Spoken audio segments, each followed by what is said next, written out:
Bonjour et bienvenue sur l'atelier. Alors il y a quelques temps, il y a longtemps, je vous avais dit que j'avais acheté une machine à coudre tout simplement parce que je voulais être un peu plus autonome que ce que je suis en ce moment, c'est-à-dire que je ne sais pas coudre. J'ai une maman couturière de métier, mais j'ai jamais pris le temps d'apprendre, ce que je trouve très dommage. Et aujourd'hui j'en pâtis un petit peu parce que j'habite assez loin de maman et quand j'achète des vêtements, il faut souvent faire des ourlets, je suis pas très grande. Et soit je dois les faire au magasin, ce qui est payant, soit il faut que j'attende de descendre chez mes parents et c'est toujours embêtant. Ou alors trouver une copine qui sait faire, machin.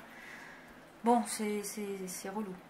Donc du coup je me suis dit, bon écoute, tu vas acheter une machine et puis on va voir ce que ça donne. Donc là, sur les conseils de maman, j'ai été dans une boutique spécialisée en fait. J'ai pas voulu l'acheter par internet, je voulais toucher, je voulais voir, je voulais comprendre. Et donc il y a une petite boutique à côté qui fait ce genre de choses. Et j'ai pris cette machine là-bas. Donc pour ceux qui connaissent, j'ai pris une Husqvarna Viking. C'est pas une machine d'entrée de gamme, c'est pas non plus une professionnelle, mais c'est une machine qui me permet de coudre tous les jours si j'en ai envie et qui va me durer sur les années. Parce que d'après la dame, ça va me durer entre 20 et 30 ans et si je l'entretiens comme il faut, ça pourrait me durer un petit peu plus. Donc voilà, j'ai vraiment tablé sur la solidité. J'ai pris une machine qui fait un point stretch parce que j'ai beaucoup entendu parler des singères manuelles de ce genre de machine. Alors oui, c'est vrai, vous économisez de l'énergie, mais je trouve que c'est une perte de temps parce que c'est vraiment pas rapide et en plus ça ne fait qu'un seul point, ça fait du point droit. C'est pas le plus solide. Et puis surtout, si vous avez des vêtements un peu élastiques, il faut oublier parce que c'est un point spécial, c'est-à-dire que si vous faites un point normal sur un tissu élastique, dès que vous allez tirer sur le tissu, les points vont lâcher. On vit à une époque où il y a quand même pas mal de tissus élastiques, même si je ne porte pas trop ce genre de choses. Dans le matériel, par exemple, il y a pas mal de tissus de ce type-là. Je voulais une machine qui pouvait aussi coudre de grosses épaisseurs, donc il fallait quand même une machine d'assez bonne qualité. Donc, du coup, la femme m'a donné plein de conseils, elle m'a appris plein de choses, elle m'a donné plein de choses, choses que j'ai trouvées super gentilles, des aiguilles de rechange, des pieds de couture, c'était vraiment très bien, même le fil elle me l'a donné, donc franchement entre internet et une vraie boutique il n'y a jamais photo, faut aller dans la boutique quoi.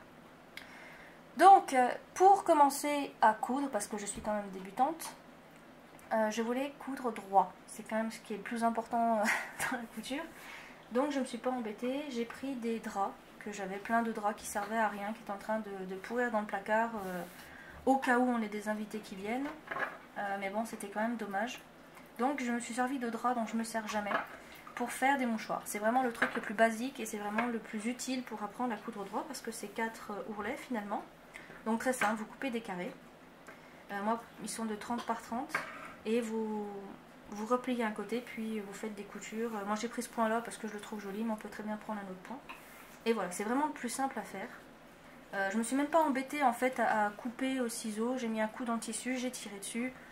Bon, c'est pas forcément tout à fait droit, mais bon, pour le travail que je voulais en faire, c'était surtout pour apprendre à coudre droit, c'est pas pour faire un truc trop compliqué pour l'instant. Donc à l'utilisation, ils sont quand même super. C'est vrai que bon, les mouchoirs en papier, tout ça, j'étais déjà pas pour à la base, donc ça fait en plus un truc de récupération. Mais ils sont grands, ils sont tout doux. Ça change un petit peu des mouchoirs qu'on peut acheter qui sont souvent rêches, on voit à travers. Là, c'est un petit peu plus épais, mais c'est pas assez épais. On va parler un peu glamour, mais quand vous êtes malade, ça traverse, c'est pas super génial. Donc j'ai décidé de les doubler.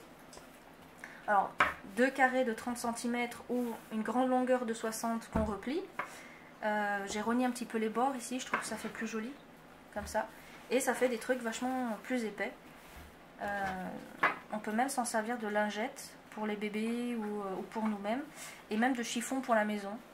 C'est franchement super, c'est pas mal d'utilisation de ce petit truc. C'est simplement 2 carrés de tissu ou comme je vous dis une bande de 60 qui est cousue en deux. Et je trouve ça très joli en plus. Donc très épais, on peut s'en servir pour plein de choses. C'est vraiment super intéressant, très simple à faire. Super solide parce que vous avez une couture à l'intérieur, parce qu'on coud sur l'envers. On retourne et je recouds par-dessus avec le même point. Donc ça fait quelque chose quand même qui est très solide. Donc c'est super. Je suis assez contente. Alors après, il me restait des petits trucs, des petites bandes en fait de tissu. Je sais pas si j'en ai encore. Oui, j'en ai encore une là. Voilà, une fois que j'avais découpé tous mes draps, il me restait des longues bandes de cette largeur là. Et je savais pas du tout quoi en faire. J'ai voulu faire des pochettes, mais les pochettes c'était trop petit. Je savais pas trop. Puis d'un coup, je me suis dit, bah écoute, t'as qu'à faire comme les mouchoirs. Et ça fait plein de petites lingettes comme ça, qui peuvent servir aussi pour les bébés, de lingettes démaquillantes, ou même d'éponges. Il y a une copine qui m'a dit, tiens, je m'en servirais bien pour laver la vaisselle pas très sale, ou la salle de bain, ce genre de choses. Ce tissu est très doux, c'est pour ça que je l'utilise pour le visage. Peut-être un tissu plus rustique, oui, pourquoi pas pour le ménage. C'est une idée à creuser. Mais bon, moi je m'en sers de lingettes démaquillantes. J'ai de la chance d'avoir des tissus qui sont quand même très doux, c'est du coton 100% coton, donc non, je vais l'utiliser pour ça.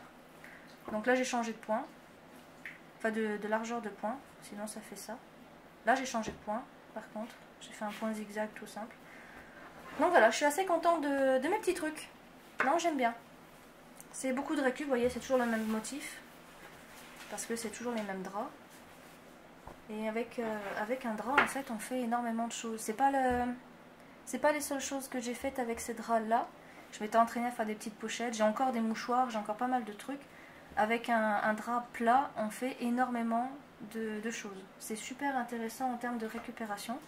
Parce que on peut faire plein de pochettes, des petits trucs. Puis on peut tout récupérer. Ça, c'est juste une bande de tissu qui me restait.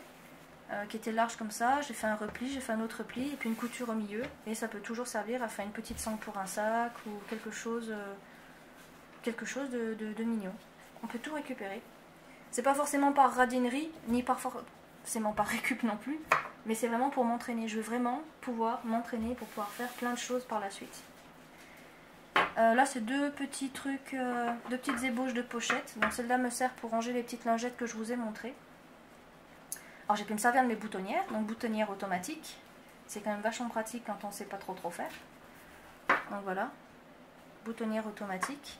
Et j'ai fait une pochette avec un rabat au milieu, ce qui fait que ça me fait deux poches. Comment vous expliquer? En fait j'avais une bande de tissu comme ça. J'ai fait en accordéon et j'ai cousu sur les côtés. Voilà, avec un petit rabat. Donc ça me fait une pochette avec deux poches intérieures. Ce qui est pratique. Là, celle-là, je m'en sers pour mes lingettes démaquillantes, mais je vais en faire une autre pour mettre dans mon sac, pour ranger toutes mes petites choses que j'ai tout le temps avec moi, ma petite lampe de poche, mon briquet, toutes ces petites choses qui prennent de la place. On est toujours en train de les chercher, hop, je les mettrai là-dedans et ça ira très bien. Voilà, une grande pochette, là aussi on peut faire un peu de déco. Vous voyez, l'importance de coudre droit.